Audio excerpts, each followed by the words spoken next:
Oi, amores, tudo bom? Ai, eu tô com muita saudade de vocês. Muita, vocês devem imaginar, que eu amo vocês. O tema da nossa aula de hoje é o samba. Então a gente agora vai começar a falar sobre o surgimento do samba e vocês vão ver que o conteúdo lá com o professor Renato vai ser a Era Vargas, né? Vocês vão estudar logo logo com ele a Era Vargas, que tem uma importância muito grande, o samba na Era Vargas. A gente vai chegar lá. O samba, eu adoro samba. Quem aí gosta de samba também? Eu adoro, vocês sabem, né? Eu adoro cantar samba. E o samba, ele é considerado, tem um documento para isso, que foi. é, é, Essa lei, ela foi criada durante a era Vargas, né?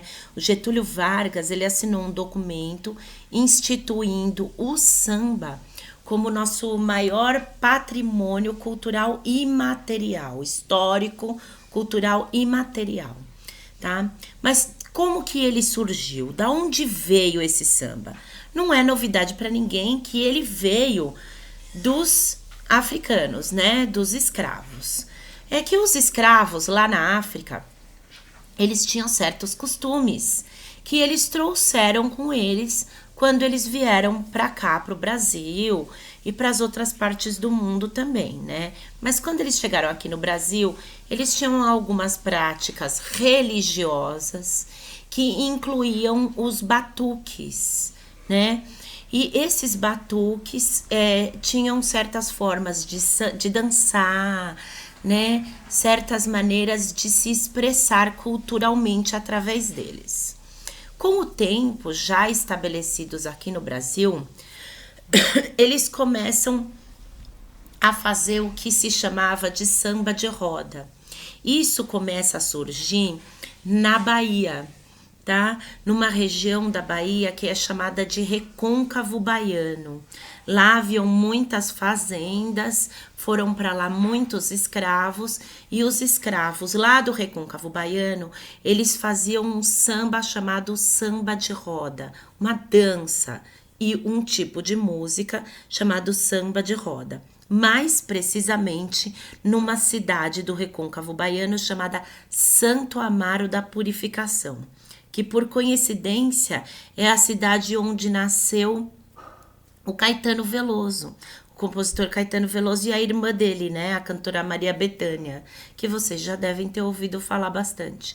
Mas isso não tem nada a ver com o surgimento do samba, né? O samba surgiu lá em Santo Amaro da Purificação, os escravos se reuniam no século XIX, isso já muitos afro-brasileiros, né? Já não eram mais tantos escravos africanos, né? Vindos diretamente da África. Então, eles já tinham sofrido um processo de mudança, né? De alteração da cultura dele, sofrendo as influências do que eles vinham recebendo aqui no Brasil.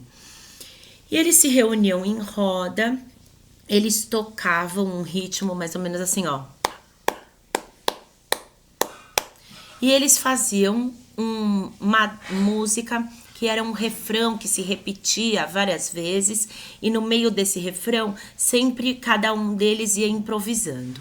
Inicialmente, quem cantava e dançava isso eram os. Quem cantava, não. Quem cantava e tocava os instrumentos eram os homens. E as mulheres dançavam no meio da roda de forma bem democrática. Elas iam em duplas, faziam as performances delas, dançavam, mexiam o corpo, mexiam o quadril e iam se trocando essas duplas. Mais ou menos como acontece com a capoeira, né? Entra dois, sai, aí eles vão se revezando no meio da roda, né? No centro da roda. E como eles não tinham muitos materiais disponíveis para tocar, muitos desses sambistas, eles tocavam utensílios de cozinha. E aí que entra também o papel da mulher, porque a partir do momento que eles começam a usar o utensílio de cozinha também como instrumento de percussão, a mulher tem uma representatividade muito grande como tocadora, né? Como com o fazer musical, com aquela que faz a música, né? E aí, o instrumento mais representativo do samba de roda da Bahia é o prato. O prato, não aquele prato de batete, é o prato de comida, é o prato da cozinha, que eles usam um prato e uma faca. E eles vão deslizando essa faca sobre esse prato e batendo e fazendo um som bem bacana, bem percussivo, né? Parecido com um mais ou menos isso, né? E eles, esse instrumento é o que representa o samba de roda da Bahia e a atuação da mulher na música. E aí, quando a mulher entra na música, né, o homem também entra na dança.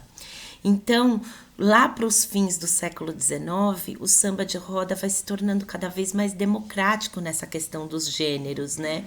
As rodas de samba tinha tocando homens e mulheres e dançando casais. Ao invés de ser duas mulheres, começa a ser um casal que adentra na roda e faz sua performance com uma dança chamada de umbigada também, né? Porque eles dançam juntinho, eles colam a barriga, né? Umbigo com umbigo. Ah, uma coisa super escandalosa lá pra época, né? E aí, esse samba, isso é chamado de samba de roda, porque vem esse nome samba da origem do semba, que é uma outra prática de dança africana, né, que dá origem a esse samba de roda, que vem lá de Angola, da região de Angola. E aí, esses escravos que faziam essas danças, eles vão começar a migrar, eles vão começar a sair da Bahia depois da abolição. Alguns escravos já tinham ido para lutar na Guerra do Paraguai. E aí, depois da Guerra do Paraguai, os poucos que sobreviveram, né, receberam alforria. E eles não voltam para a Bahia. Eles vão se fixar, mas é no Rio de Janeiro mesmo, porque como o Rio de Janeiro era uma metrópole central, era a capital do país, né? Lá tinha mais. Eles acreditavam que lá eles iam ter mais oportunidade de trabalho. Então, eles vão se fixar lá no Rio de Janeiro. E muitas dessas pessoas que receberam a liberdade depois de 1888, né, vão também sair da Bahia e vão migrar para o Rio de Janeiro. E aí, quando eles vão para o Rio de Janeiro, eles veem que o governo não está oferecendo oportunidade nenhuma para essas pessoas. Pelo contrário, o governo ele prefere importar pessoas de fora, lá da Europa, né, imigrantes italianos e tal, para ocupar o espaço que era do negro antes, né. Então, eles vão ver que também na capital não tem oportunidade e vão começar a formar as ditas comunidades, né, as favelas. No início eu vou falar como favela, tá? E é a partir daí que eu vou gravar um outro vídeo tratando disso, para não ficar muito longo, tá? Até a próxima, um beijo.